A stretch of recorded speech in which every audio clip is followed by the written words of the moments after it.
In this video, we take a closer look at what happens after a European patent has been granted. The focus is no longer on examination, but on how a patent can be defended and enforced in practice. We will explore the main post-grant proceedings, including opposition proceedings before the European Patent Office, and infringement proceedings and validity and revocation actions before national courts. The unitary patent regime, which has been enforced since 2023 and provides alternative post-grant options in Europe, will be addressed separately in another video of this series. Once a European patent has been granted, the focus shifts fundamentally. Grant is no longer about examination, it marks the transition to defense and enforcement. From this point on, the patent enters legal and commercial reality. A granted patent may be challenged by any third party. The most cost-effective and efficient way to do so is by filing an opposition at the European Patent Office. Such European oppositions must be filed within a strict time limit of 9 months from the publication of the grant. After this 9-month opposition period has expired, the patent takes effect either in the validated national states or, where applicable, as a unitary patent. Even then, the patent may still be attacked through nullity or revocation actions, either before national courts, or in the case of a unitary patent, before the Unified Patent Court. At the same time, a granted patent can also be actively enforced by its owner.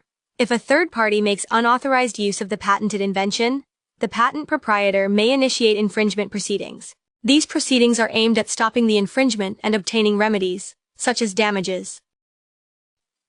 As already mentioned, due to its centralized effect and comparatively moderate costs, opposition proceedings play a pivotal strategic role in European patent litigation. An opposition must be filed with the European Patent Office within a strict, non-extendable period of 9 months following the publication of the grant. Any third party may file an opposition. The opponent is not required to demonstrate a legal interest, and need not be a competitor or otherwise directly affected by the patent. The permissible grounds for opposition are exhaustively defined by law and relate exclusively to substantive patentability requirements. These include, in particular, lack of novelty or inventive step, insufficient disclosure, and the addition of subject matter extending beyond the content of the original application. As a result of opposition proceedings, the patent may be revoked in its entirety, maintained in amended form, typically with a reduced scope of protection, or the opposition may be rejected, in which case the patent is upheld as granted. When the party to the opposition proceeding disagrees with the outcome they can file an appeal. The Board of Appeal then looks at the case again, both legally and technically, and can confirm, overturn, or modify the earlier decision. The Boards of Appeal are the EPO's independent judicial body. They are separate from the examining divisions and opposition divisions, and their role is to review decisions taken by these first-instance departments. In simple terms, the Boards of Appeal function like a court within the EPO system. They ensure legal certainty, consistency, and fairness by providing an independent second look at contested decisions.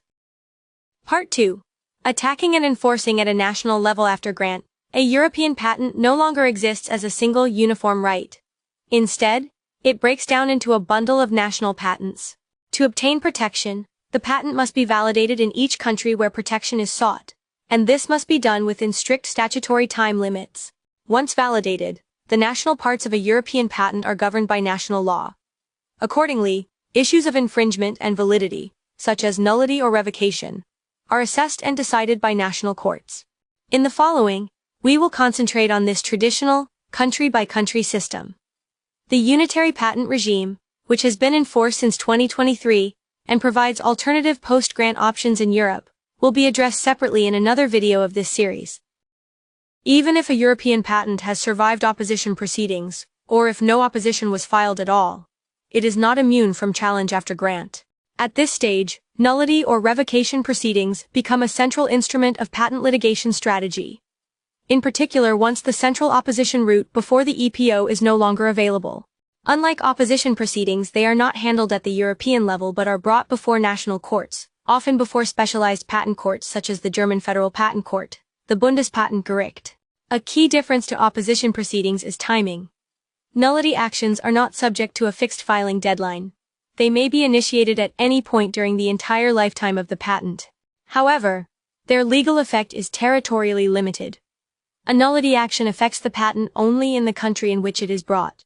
The substantive grounds for nullity largely mirror those available in opposition proceedings. They include, in particular, lack of patentability, insufficient disclosure, and the addition of subject matter beyond the original application. Finally, decisions in nullity proceedings are not necessarily final. They may be appealed and reviewed by higher instance courts. Infringement proceedings concern the enforcement of patent rights. If a third party uses a patented invention without authorization, the patent owner may bring infringement proceedings. These proceedings are filed before national civil courts. In infringement proceedings, the patent owner typically asserts several core claims. First, the patent owner may seek an injunction aimed at immediately stopping the infringing activity. Second, the patent owner may claim damages for losses suffered as a result of the infringement. Third, the patent owner may request information and accounting in order to quantify the extent of the infringement and calculate damages. As a starting point, it is important to recall that a finding of patent infringement presupposes a valid patent. Only if the patent is legally valid can its scope of protection be enforced against third parties. How and when validity is assessed, however, differs significantly between legal systems. In bifurcated systems, like we have in Germany, patents are presumed valid unless and until they are revoked in separate proceedings. In contrast, non-bifurcated systems examine the validity of the patent in parallel with the infringement claim, allowing both issues to be assessed within the same proceedings. Against this background, litigation strategies must be carefully tailored to the procedural system in question. Whether validity and infringement are dealt with separately or together has a direct impact on timing, costs, and risk exposure, making the choice of strategy a critical element of effective patent enforcement and defense. The bifurcated system works as follows, with Germany serving as the classic example. Patent infringement actions are brought before specialized civil courts, for example the regional court in Düsseldorf. These infringement proceedings typically move quickly and may reach a first instance decision within roughly 9 to 15 months. Challenges to the validity of the patent, however, are handled separately. A nullity action must be filed before the German Federal Patent Court, the Bundespatentgericht in Munich. These proceedings generally take longer, often around 2 to 3 years at first instance. As a result of this procedural separation, infringement courts proceed on the assumption that the patent is valid unless and until it is revoked. This creates the well-known risk of an injunction being granted on the basis of a patent that is later found invalid. To mitigate this risk, defendants often request a stay of the infringement proceedings pending the outcome of the nullity action. However, German infringement courts apply a strict standard. A stay will only be granted if there is a high likelihood that the patent will be revoked, typically demonstrated by highly relevant prior art or strong validity attacks. From a strategic perspective, this asymmetry in timing is crucial. Claimants may leverage the speed of infringement proceedings to obtain early injunctions, while defendants must carefully assess whether and how to mount a convincing validity challenge early enough to influence the infringement court. In conclusion, the grant of a European patent does not mark the end of the process, but rather the beginning of its legal and commercial life. After grant, a patent may be challenged through opposition or revocation proceedings, or it may be enforced by way of infringement actions. Opposition proceedings before the European Patent Office play a particularly important role, as they offer the most far-reaching and cost-efficient mechanism for centrally challenging a European patent. Once a patent has been validated, both validity attacks and infringement actions must generally be pursued on a country-by-country basis. This often leads to extended periods of legal uncertainty and, in practice, to diverging national decisions on the validity or enforceability of the same patent.